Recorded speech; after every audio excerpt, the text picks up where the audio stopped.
Добре, не мога да повярвам, че сте сглобили това моторно легло сами. Сигурно ви е отнело цял ден. Всъщност, по-малко от 1 час. Сериозно? Но сигурно са ви трябвали купи инструменти за сглобяването. Не, никакви. То даже не е сглобяване, по-скоро е нареждане. Малко като ето това лего на Дарт Вейдър. Как така такова голямо скандинавско моторно легло се сглобява за по-малко от час? Да, истина е. Сега ще ти разкажа и покажа как точно става. Може да дойдеш да седнеш, за да се увериш и сама колко меко и приятно е леглото на платекс.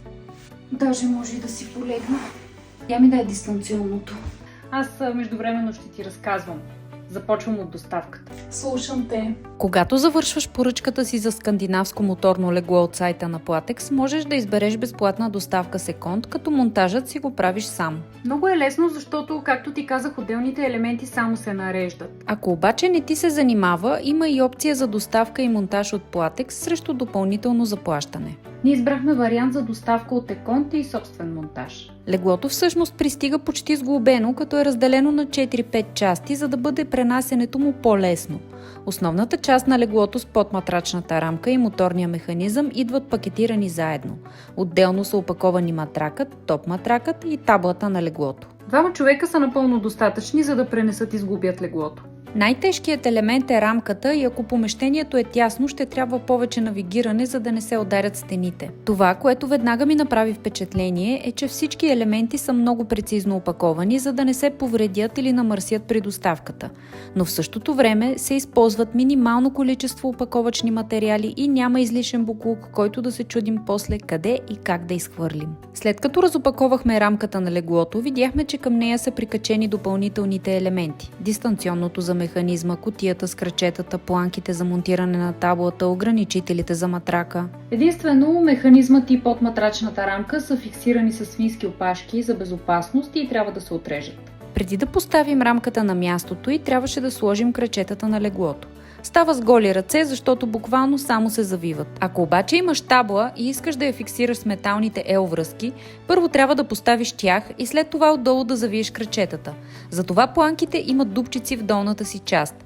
Накрая таблата влиза между леглото и L-връзката. За другите 2 варианта за монтаж на таблата ще ти разкажа по-късно. След това рамката се поставя на място, а кабелите, които захранват мотора на механизма, се включват в контакт.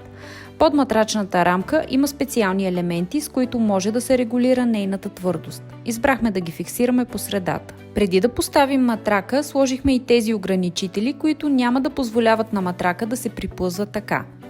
За всяка рамка има по 2 ограничителя, един от към краката и един от страни.